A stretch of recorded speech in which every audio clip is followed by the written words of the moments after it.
আসসালামু আলাইকুম। রিহি simple life ব্লগে জানাই আবারও স্বাগতম। কাছে এবং দূরে, দেশ এবং দেশের বাইরে যে যেখানে আছেন, আশা করি আল্লাহর অশেষ রহমতে ভালো আছেন। আলহামদুলিল্লাহ, আমরাও ভালো আছি। আজকে আমি আরেকটি নতুন ভিডিও নিয়ে চলে আসলাম আপনাদের মাঝে। আশা করি ভালো লাগবে। ভালো লাগলে প্লিজ ভিডিও শুরুতেই বলে দিচ্ছি, আমার পুরাতন বন্ধুরা ফুল ওয়াচ করবেন, ভিডিওটি লাইক দিবেন এবং যারা নতুন ভিডিওটি দেখবেন, দেখতে দেখতে ভালো লাগবে।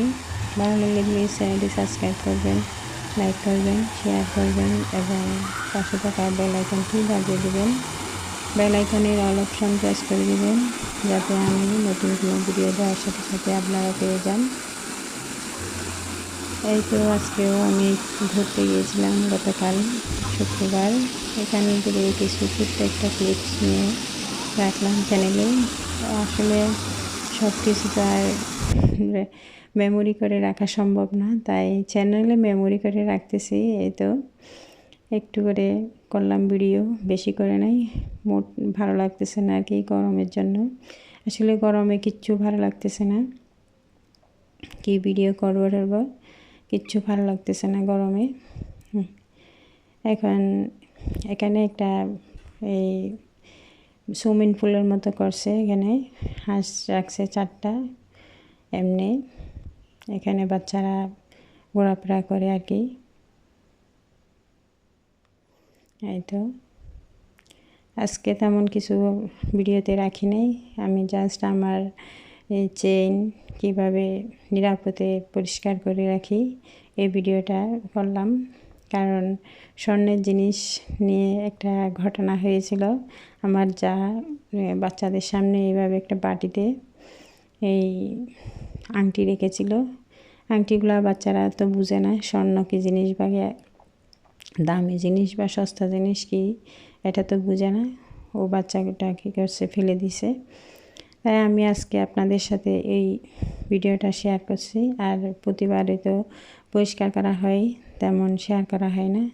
ভাবলাম আজকে আমার ফ্রেন্ডস অ্যান্ড ফ্যামিলির সাথে শেয়ার করি ইউটিউব পরিবারের। তাই এখানে হাঁসটা নিয়ে অনেকক্ষণ প্রায় 15 মিনিট না 10 মিনিট 25 দিরহাম 25 দিরহাম নিয়েছিল।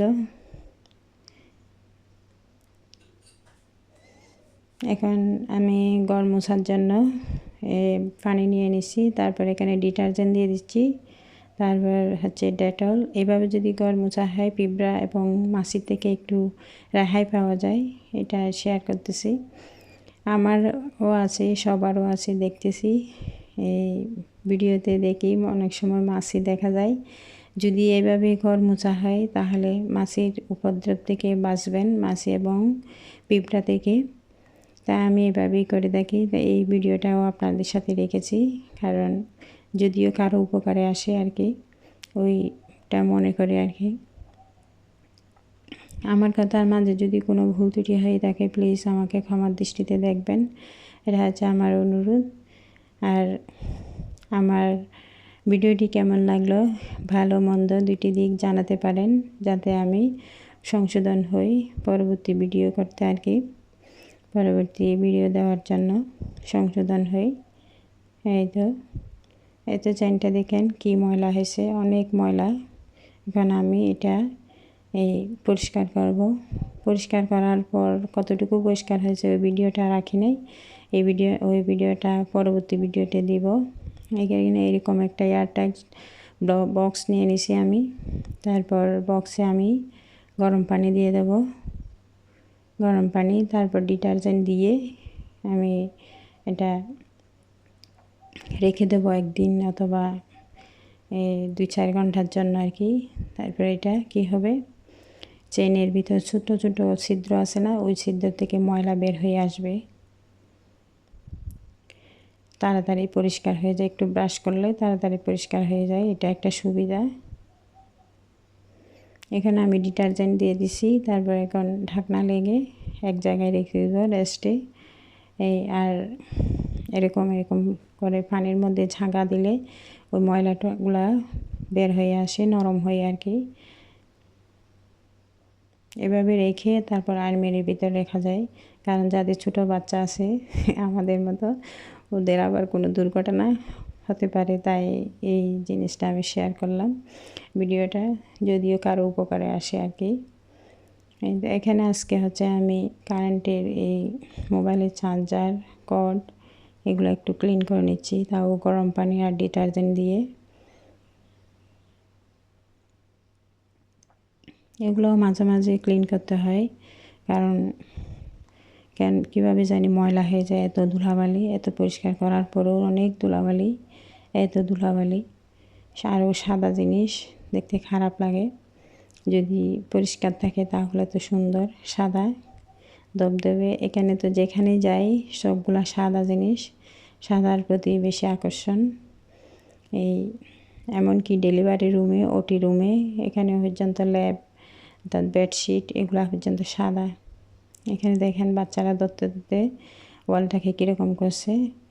এটাও আমি ডিটারজেন্ট এবং এই গরম পানি দিয়ে মুছে তারপর পরিষ্কার করে নেব। এইবার আস্তে আস্তে আস্তে আস্তে ঘষতে ঘষতে পরিষ্কার হয়ে যাবে। বোর্ডের সুইচগুলো তো আরও বেশি সাদা, তাই আর কি। সাদা জিনিস আসলে যত পরিষ্কার করা হয় ততই সুন্দর, না হয় দেখতে ভালো লাগে না। সাদা জিনিস এরকম পরিষ্কারের উপর সৌন্দর্য নির্ভর করে। এই তো দেখেন আমি ওয়ালটা পরিষ্কার করে নিয়েছি। এখন এই সুইচের ফাঁকে যে ময়লাগুলো আছে ওই ময়লাগুলো পরিষ্কার করতেছি। এগুলা আসলে কাপড় দিয়ে উঠতেছে না, এরকম বাতিল ব্রাশ সবারই আছে, ছোট্ট ব্রাশ। এই ব্রাশ দিয়ে আমি এখন পরিষ্কার করে নিচ্ছি অনায়াসে। আর কাপড়টা হচ্ছে ভালো করে পানি ছিপে ফেলে দিতে হবে, না হয় এই পানি ঢোকার সম্ভাবনা থাকবে। তাই আমি ছিপে ভালো করে পানি ফেলে ওইভাবে পরিষ্কার করতেছি ঘরের সুইচ আর কি।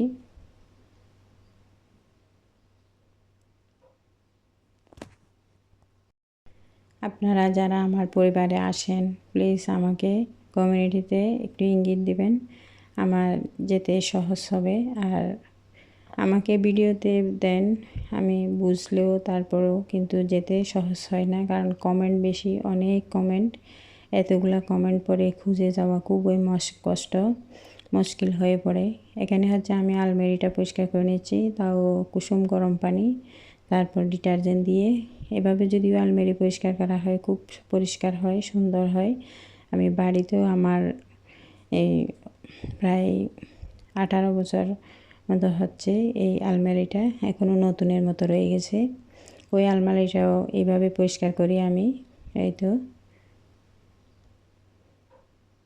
চাইলে আপনারাও করতে পারেন। অনেকের আলমিরাতে অনেক ময়লা হয়, স্টিলের আলমিরা। এভাবে যদি পরিষ্কার করেন তাহলে একদম ক্লিন হয়ে যাবে। এভাবে একবার হালকা ডিটারজেন্ট এবং কুসুম গরম পানি দিয়ে যদি পরিষ্কার করি, এরপর আবার পরিষ্কার পানি দিয়ে যদি মুছে ফেলি তাহলে একদম পরিষ্কার হয়ে যায় ভালো করে। আমি এভাবেই পরিষ্কার করি। আজকের ভিডিওটি কেমন হয়েছে আমাকে প্লিজ ভালো মন্দ দুটি দিয়ে কমেন্ট করে জানাবেন, কারণ আপনারা যদি আমার ভুল ত্রুটিগুলো না ধরিয়ে দেন আমি কিভাবে বুঝবো আমার কোথায় ভুল হলো। এই তো এখন আমি দুটো আলমিরা মুছে নিয়েছি। ওইটা পানি গাছের আলমিরা, এটা তো পানি দিয়ে মুছা যাবে না, এটাতে এমনিতে মুছে নিয়েছি। এই স্টিলের আলমিরাটা আমি এভাবেই পরিষ্কার করে থাকি, একদম ক্লিন হয়ে গেছে আলমিরা পরিষ্কার হয়ে। এখানে হচ্ছে আমি কফ কাশির জন্য একটা ওষুধ, ঘরোয়া ওষুধ তৈরি করতেছি, একদম 100% অ্যান্টিবায়োটিকের কাজ করে, চাইলে আপনারাও করতে পারেন। এখানে আমি 2 কোয়া রসুন নিয়ে নিয়েছি। তারপর আচ্ছা সরি, এটা আমার অন্য ভিডিও এখানে চলে এসেছে, ক্লিপ হয়ে গেছে, এটার জন্য সরি বলে নিচ্ছি। আসলে সবগুলা হাড়ি একরকম থেকে বোঝাও যায় না কোনটা কীরকম কী ভিডিও দিচ্ছি। অন্যথাৎ সবজির ভিডিওটা চলে এসেছে আমার এখানে, আমি টেরও পাই নাই। আমার এটার জন্য সরি বলে নিচ্ছি। এই তো এখন আমি লেবুটা নিয়ে নিচ্ছি আমার ঔষধের জন্য।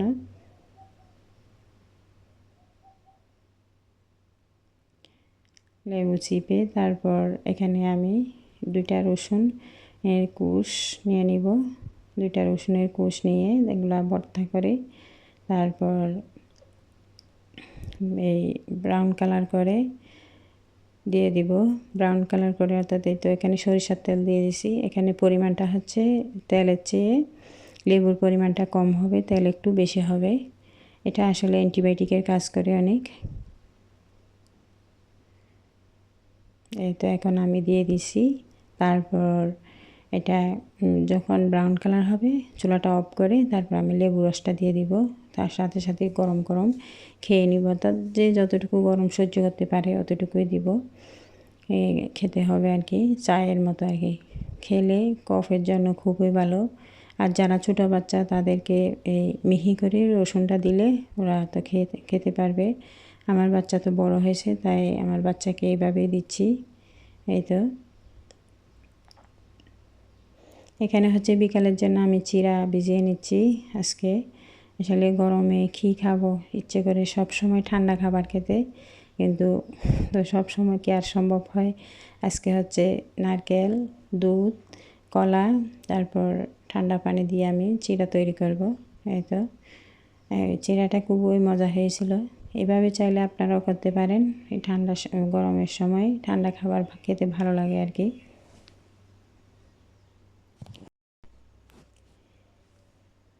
চিড়া তেমন ভালো লাগে না, তবুও মাঝে মাঝে এইভাবেই খেয়ে থাকি।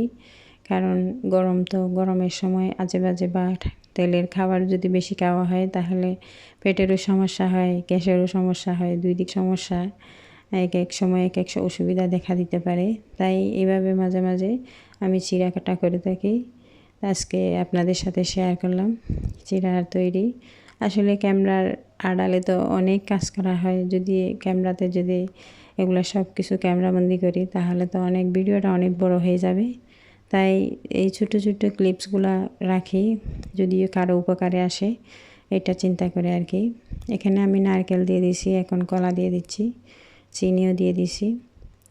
সকলের সুন্দর ভবিষ্যৎ ও সুস্বাস্থ্য কামনা করে এবং সকলের সন্তানের প্রতি দোয়া ও ভালোবাসা রেখে আজকের মতো আমি এখানেই বিদায় নিচ্ছি। আসসালামু আলাইকুম, আল্লাহ হাফেজ। সকলের প্রতি দোয়া ও ভালোবাসা রইল।